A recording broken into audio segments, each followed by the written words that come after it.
From Immersive Labs, this is Cyber Humanity.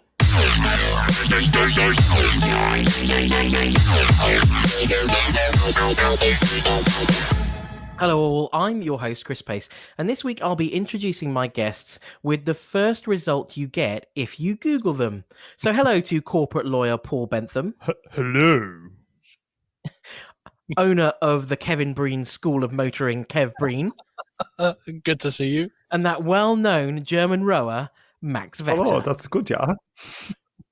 Wow. Oh, he went there. Stop. It's racist. I am actually a German heritage. So. Oh, so it's fine. You mean you're allowed? Yeah. That slightly bizarre intro is because this week we're going to take some tentative steps into the murky world of threat intelligence, and we're going to chat specifically about OSINT, open source intelligence, which I have to be honest, know a bit about intelligence sources, but we're going to try and come at this from some different angles other than just there's loads of stuff about you on the internet, and we want to try and make it a little bit more interesting than that. So why don't we start with the whole idea of threat actors or attackers OSINTing their targets? Is that a real thing? How does it happen? What does it look like? Max, I'll start with you. You're an expert. Yes, I mean, it definitely does. There's so many techniques you can use now, so much data out there that OSINT, I mean, you can call it in the kill chain, you can call it reconnaissance, and that will, reconnaissance covers both kind of passive and active. Open source would be the kind of passive stuff where you're looking up data about a company. You can look up LinkedIn about what developers they're employing. There's a whole range of different information that attackers can and do use to gain information on their victims. Yeah, and it's not just so people think that they're OSINTing people or companies just to get their passwords. Like, what's their favorite football team? Oh, it's Man United, therefore that's going to be his password, or his kids' names and dates of births and pet names. Please don't do that about me. It's more than that. It's more than that. They'll use that to really target you. So, are you more likely to open an email from a Nigerian prince, or that email that says, this is the teacher from your young kid's school, and you need to open this form to fill it out for her review? Both those are completely viable targets that they've taken from OSINT, from your completely open Facebook profile. So this goes back to that whole, and this is horrible marketing spiel, isn't it? But the weakest link is the human element and all that stuff. But I suppose actually what we're saying here is, and that's broadly true, the best way to get to attacking an organization is to exploit the weakness in the human being, and the best way to do that potentially is to find out as much as you can about them. Now, one of the things that was going to make the intro of this podcast is that, to me, this was just every episode of Mr. Robot, wasn't it? It was like every time they ever needed to socially engineer anyone, they would just go and find out about their whole life on Facebook, and then they could just socially engineer it. It makes it seem like it's all very simple. I'm going to assume that there's a bit more to it than just Googling and Facebooking. Not always. Sometimes it really is just that simple. There are much more complex attacks, but sometimes the simple. Right, I have a question about this. So, if OSINT was actually beneficial and you could actually get actual intelligence from it, wouldn't all the Instagram influencers and Twitter influencers and social media blah blah blah be the people that are getting hacked all the time, and therefore wouldn't we hear that they're getting hacked all the time, and therefore wouldn't it therefore be relevant? I mean, it has happened. So the what's it called, the fappening, the celebrity. Oh, hello, Max. Hello, Max. Hello. Tell us all about that, Max. So that was based through social engineering. So they guessed the celebrities' passwords based on social engineering them, and then got access to their archived iCloud, and then pulled off all their nude photos. Oh, They pulled them. Brilliant. Exactly. They also use password information as well to get access to those accounts. Again, it's just stuff they gathered.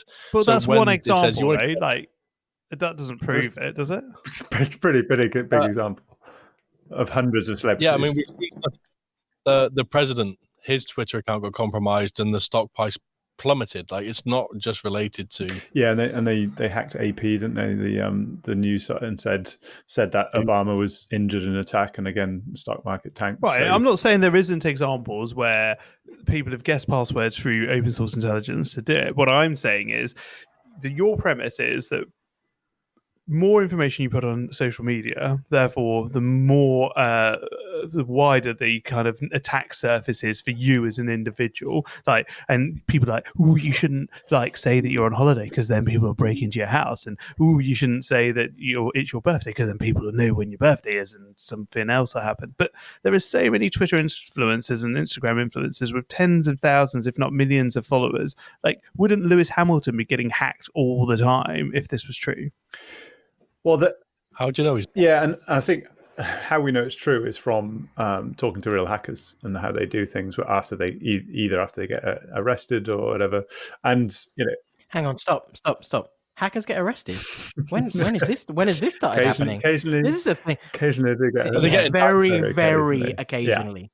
They get indicted, not so much with the actual arresting. Yeah, but as part of the debrief, you learn how they do it, and they talk about that as a whole stage. And it is much easier to, and as a police officer, we would do that, to find information on our the targets of our investigation, and it's amazing how much information you do find, and the other way around as well. Yeah, you have to consider what they're after as well. Like, if we're talking about like attackers financially motivated, then hitting an organization is going to yield much more profit than hitting Lewis Hamilton. So it depends on your vector, depends on your target and what your threat profile is. So you're saying that an organization, individual Twitter influencers aren't really a target, except for the beautiful ones that Max was talking about for an event that I have no idea what he's talking about. They're still going to be targeted, but their profile and like who's going to be targeting them and to what degree is going to be different based on what the end goal is. Yeah, that brings in a different kind of element to it, which is the kind of stalking side. We're talking about celebrities. Open source intelligence is used a lot by stalkers, and I know this is a kind of slightly segue away from cyber, but we know there's a lot of dangerous stuff that celebrities get exposed to because of their profile online.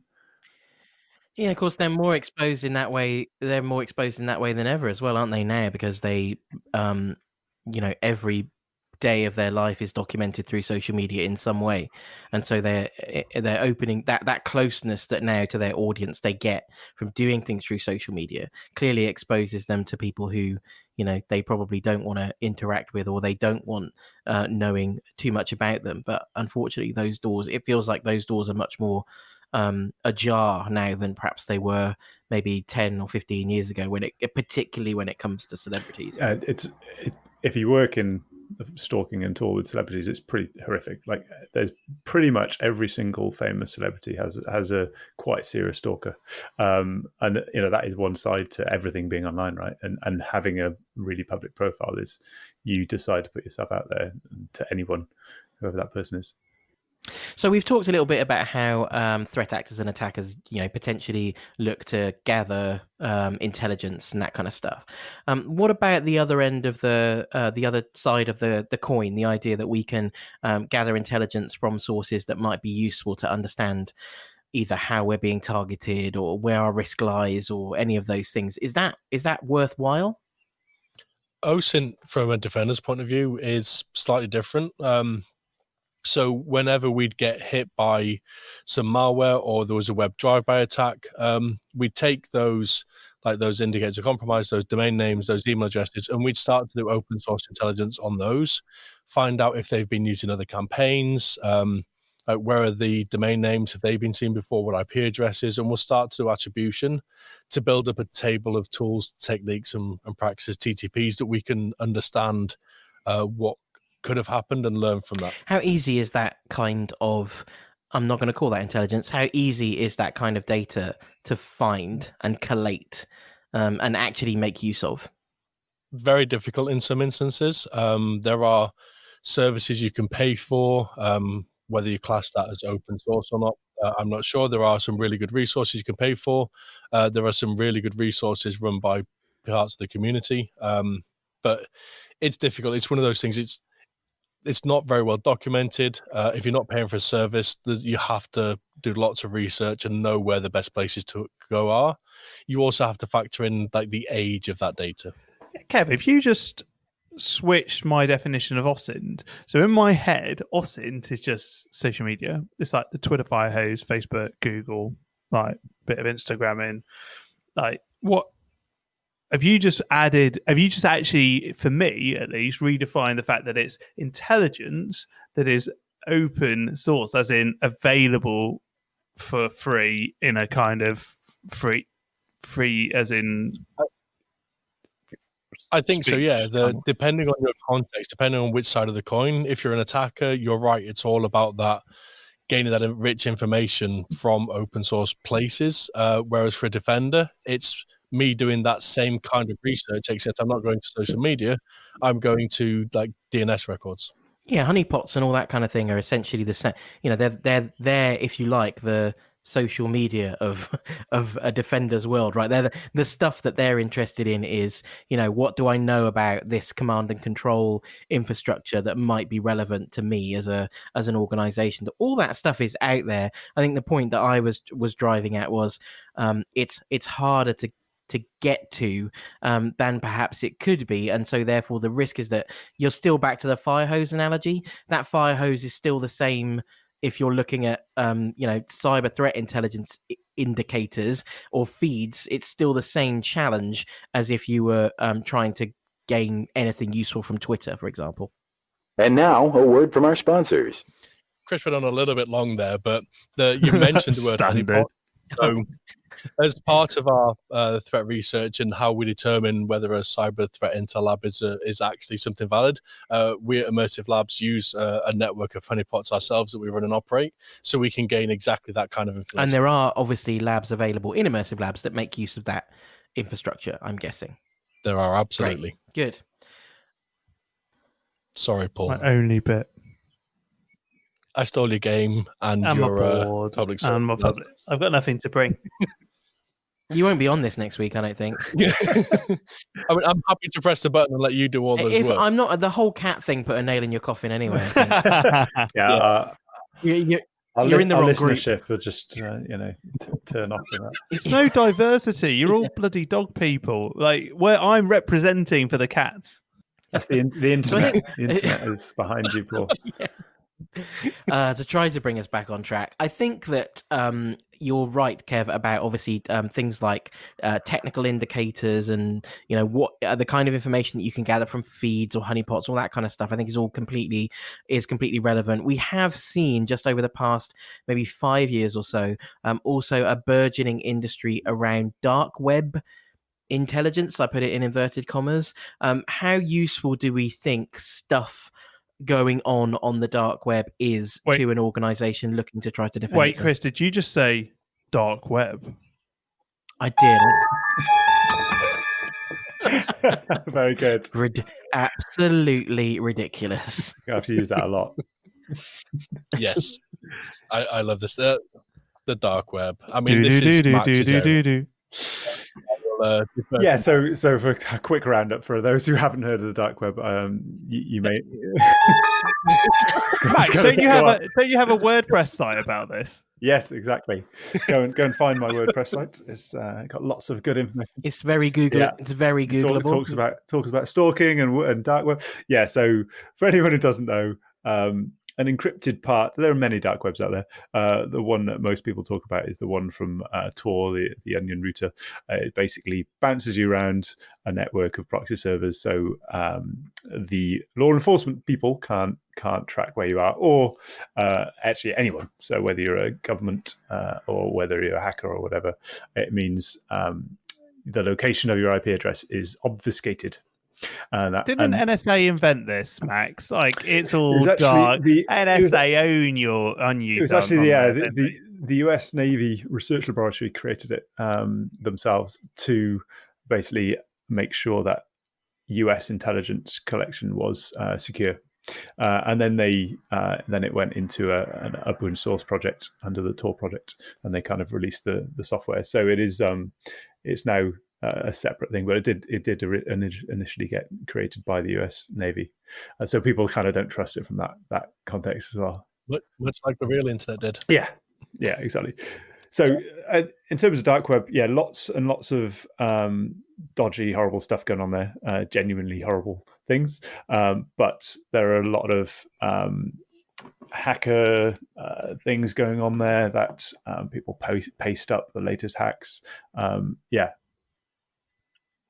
It's also not just so historically it was, like Max said, it was born for a place for hackers, those who were concerned about privacy and anonymity, but we're seeing more and more of things like Facebook and Twitter. They're starting to have a presence because we're seeing Tor used to bypass things like the Great Chinese Firewall and things of that nature as well. So whilst everybody seems to think of it as with like really big negative connotations, it does have a lighter side to the dark web as well. Did I really get an answer to my question, which was, is there useful stuff to be gathered by organizations looking to protect themselves on the dark web, and how feasible is it for them to do that? Yeah, so if we take an example that's in the news recently, on the dark web for sale, $200,000 will buy you access to a Fortune 500 company's networks. Things of that nature for sale on the dark web, credit cards and like lots of things of that nature. So from a cyber perspective, absolutely monitor that. I think there's a lot of so I think that where there are applications for this kind of open source intelligence dark web, insider threat, I think, is a big one. I think insiders, there are examples of insiders advertising themselves on dark web forums, because where else do you go to find someone to buy the data that you've got? I think that's one. I think the other that's way more interesting is vulnerabilities and exploited vulnerabilities. I think forums that are interested in analyzing and sharing proof of concepts for vulnerabilities are a place that could be genuinely useful to an organization to see, well, look, I understand what my the technology that I've got in my business, and so based on my understanding of the technology that I've got, I know that there might be CVEs that are being discussed or actively exploited from the intel that I see in dark web forums. I think that's genuinely interesting. I think what a lot of organizations think is, oh, I should get dark web monitoring because my business, my organization will be mentioned on the dark web. I don't know that ever really happens, at least not before the event. Like no one's clubbing together on the dark web and saying, now let's plan our target, let's map our targets, let's make a list so that anyone doing any monitoring will pick up on it. I don't think that happens, but I think there are crumbs in there. I guess the question is, do we think it's still my same question, is it worthwhile? Yeah, I think there's if you talk to any of the companies that do trawl the dark web, obviously they will tell you I've been to a few of the meetups and things like that of various companies that do this, and they'd all say, well, they've got lots of evidence of even individual people who were maybe going to be kidnapped or something, and they found this intel on the dark web and then they stopped it. And I don't know how much of that is true. They definitely make a good sales pitch. The thing about selling stuff on the dark web, like selling stuff anywhere, is you need to advertise it.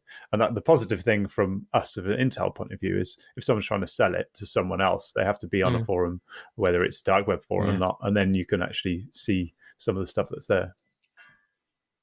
Yeah, so some of the really interesting things like the Sondakibi ransomware group, they sell their ransomware as a service on the dark web. So when they first launch up that website that says like we're running the services for sale, if you're monitoring for this kind of activity, I now know there's a new threat group that's starting to make an appearance. I can start to track some of that and see where that leads me, getting ahead of that curve. Right. When was the last time you went on the dark web, Kev? This morning. Oh, I knew that would be the answer. Max, when was the last time you went on the dark? Yeah, literally on it. I think it was yesterday. You're I got it on my phone. It's right in my head. I don't think I've ever browsed the dark web. I might have by accident, but you can't browse it. That's the first thing. Important distinction to be made here. The example that I just gave, discussions of exploited vulnerabilities amongst criminal groups in forums, are forums, and they're not just forums, they're forums that you have to put some quite significant effort to get into. Like you might have to sell a little bit of yourself in order to get into that forum to get access to that stuff. So I have a little bit of a funny story here. So you're absolutely right. You have to build a persona to get in there, and you kind of have to prove. So I've spent years building my personas, and I'm sure Max and many law enforcement officers are the same.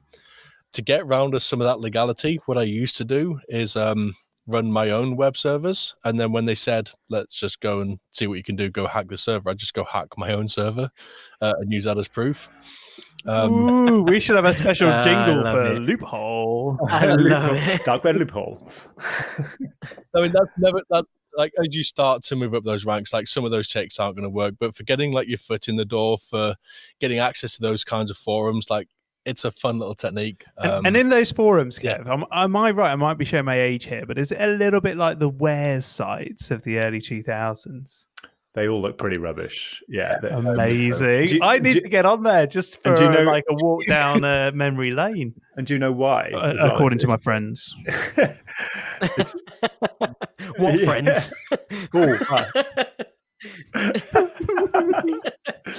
Yeah, and it's interesting why all the sites on the dark web look rubbish, and the reason is because obviously on the dark web you don't want to expose your real IP address, and the number of scripts you run on modern websites have your IP address flying everywhere, so you actually have to keep it really basic, because that means you protect yourself.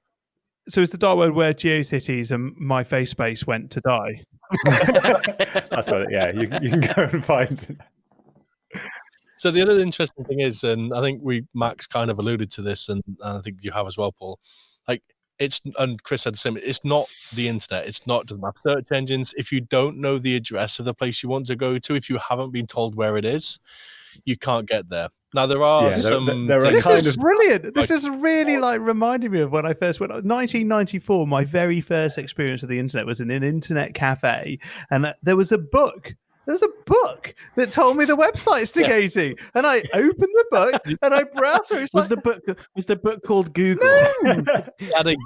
1994, Chris. That exists. A little book, and you go to and you type the web address in, and you go to your website. It's the best thing ever. So you're telling me that I can re-experience my internet as of 1994 on the dark web? This is brilliant. As long as you're looking for carding forums and 3D printed shit, then you'll be fine. Yeah, a lot of horrible stuff there as well. Yeah, there a lot of there are basic search engines in the dark web now, which are basically just a list of the sites. You know, it's like in the old days. Yeah. So a cautionary tale for anybody who's listening to this and thinking, I'm just going to go start indexing the dark web. Like Max pointed out, there's a lot of horrible things on there, and you don't want any of that sat anywhere you're indexing. So public service announcement right there. Don't do it. Can I bring us back to cyber briefly? In that example that I was giving, where you can access, there are forums that exist, and you're talking about building a persona and all that kind of stuff, Kev. Can you only do that in English speaking forums? Does it sort of preclude all of the Russian and Chinese stuff?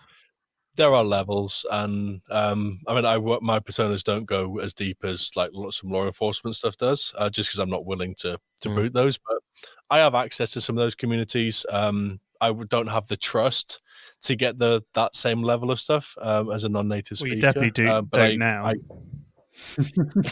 Now you told them all your secrets. Oh, look, I just set up mate. Oh, look, I've hacked KevTheHermit.com. Whoa, look how clever I am. I'm pretty sure that URL is something a bit better than KevTheHermit.com. It is, and they're so I run a lot of domains that I don't touch for years. They're just there. I'm ready so elite. Elite. I'm totally registering KevTheHermit.com right now. There are fascinating stories from history about the first kind of dark webs before the real dark web got going, and about different Russian carding forums and how basically the FBI got involved, and then the Russians just chucked all the English speakers out, and they're like, no, we don't want you anymore, and they just moved to a different place with only Russian speaking, because of the kind of only the English speaking ones would get interest from the FBI. Interesting. We have Google Translate. I don't see a problem anymore. Yeah, Google, yeah, because that's almost faultless, isn't it? Google Translate. Never mixed up anything. Give me I malware. think it just presents an interesting challenge in the context of understanding who potentially is attacking us. That if we looked at the statistical data, like who is attacking organizations, who are, for example, the Sodanakibi group, or who are the, whatever the latest group is, the reality is they probably don't speak our language. And so therefore being able to effectively gather intelligence about how they're working would seem to me to be almost impossible. No, because they're not. They're still adverts. I think Paul's just found the dark web by the look on his face. He's lit up like a Christmas tree. Actually, I'm looking at Max Better's WordPress site and just realised that it's his own profile picture. That's the fab icon. Yeah, I know. It's good. That's what I just realised. That's leap skills. That is leap. Yeah. To bring back to the question, if you wanted to get onto the inner workings of those groups, absolutely. But to know the fact that they're selling to everybody. They're not just selling to native speakers. So the fact that they are operating is easy to get hold, or is easier to get hold of than getting into those inner workings. And I think that I'll be deliberately controversial for a moment. I think this is kind of similar to, we talked about APTs in a previous episode, and I think this is kind of similar. I think there's an awful lot of, there's some sexiness attached to the idea of using the dark web generally. The closer that we get to threat actors or threat actor groups, the cooler it makes us feel. And I think there is a bit of that at play against, focusing on things, boring things like patching and network hygiene and security controls. Like, none of those things are as cool as Chinese threat actor groups. You got too serious for us, Chris. Yeah. We don't know where to go with that. I thought Kev was gonna leap straight on that. I can't disagree with you. No, because I've basically, what I've done is I've highlighted why you do it, because it's cool. And that's fine. Like, you're allowed. Like, it doesn't. If you want to go and do something in your own time because it's a thing that you're interested in, because you think it's cool and it makes you feel closer to your adversary, like, that is totally understandable. I get that completely. You're one guy, not an organization spending $500,000 on it. That's my fundamental thing. And you're right. It's like, as an individual, as an organization, searching the dark web isn't going to yield you significant amounts of benefit. And like I say, you could better place that on looking for those insider threats, looking for those phishing emails that are coming in, looking for that low-hanging fruit, and patching. You're absolutely right. I don't know how there are even still podcasts on cybersecurity. Every one of them will end with, "Why don't people just patch stuff?"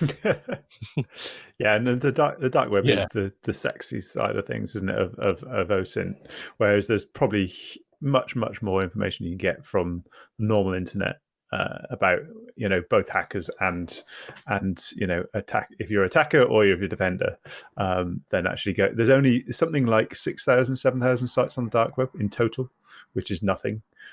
So yeah, if you want credit card numbers, go to the dark web. If you want the OSINT and the information on the CEO of this company to target him effectively with a phishing or a whaling campaign, go to Facebook and Instagram. And I think the other point you made is, if you want to understand the nature of the threats that you face, the TTPs, the indicators, all that kind of stuff is available in the open. It's just finding a way to access and use that intel. That's the first thing. And the second thing is making sure that if you're going to that effort, you're putting that energy in, making sure that it's delivering you back stuff that's relevant, useful, and applicable to your organization, rather than just stuff that is cool and you can write a threat intelligence PDF on. Interesting threat data is not useful intelligence for your organization. Absolutely. Kev sums up the whole thing in one. Brilliant. You're in the wrong job. If you've enjoyed this podcast, please do subscribe, rate, and comment wherever you get your audio content. And if you want to know more about Immersive Labs, you can find us at immersivelabs.com or follow us on Twitter at Immersive Labs UK. Until next time, from all of us, goodbye.